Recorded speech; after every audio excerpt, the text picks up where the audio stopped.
Don't know about me. 1, I like to be highly organized.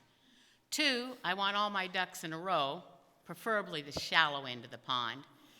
And 3, I do not embrace change. Let me repeat that. I do not embrace change.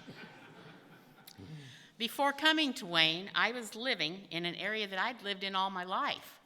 I was in what I thought was my retirement home. I was living among lifetime friends, and I belonged to a church that I was born into, baptized as a child, confirmed in, married in, and I assumed I'd be buried in. But God had what I refer to as a ha-ha moment. He decided that I needed to change whether I embraced it or not. Dennis was working over here in Wayne. He lived with Justin, Megan, and the boys during the week, and me 2 days a week on the weekends. After retiring, we decided that I should move out of the area and out of my comfort zone. Now, on one hand, I was very excited about this move because I was actually going to be living with my husband 7 days a week instead of 2, and I was going to be living to one of my children, his wife, and 2 perfect, almost perfect, grandsons, Colby and Caleb. This was priceless and still is.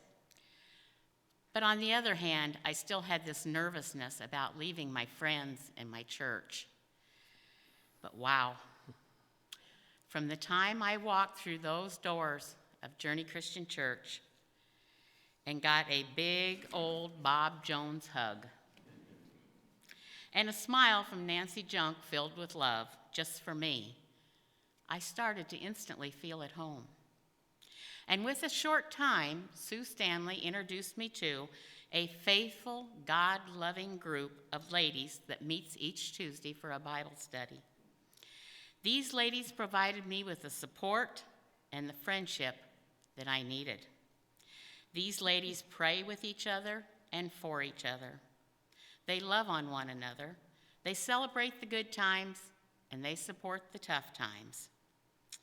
We share meals together. We gather for coffee in between times. We cry together, we laugh together, and we have great discussions. Most importantly, they've helped me grow in my faith and form friendships far beyond my expectations. They also reach out to others within the community. They're called WINGS, Women in God's Service. I call them friends, and I call them family.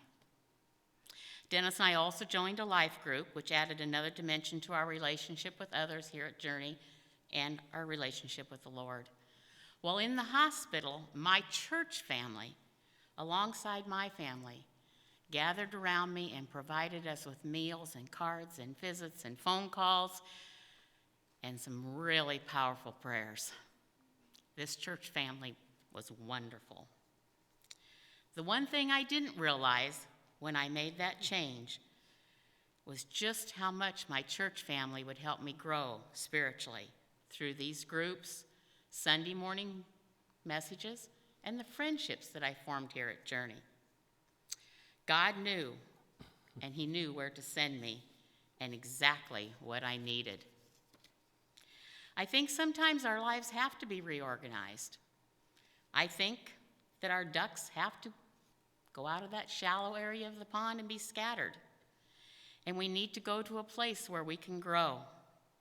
I have a sign in my house. I didn't have it until after moving to Wayne and being here at Journey for a while. It says, grateful, thankful, blessed. I am.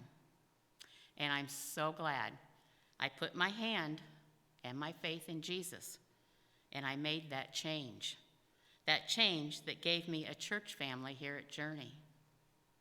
Family can be described in many ways. One of the descriptions that I found was family has been described as a group of people who have each other's backs, are willing to go to the ends of the earth to bring a smile to another's face.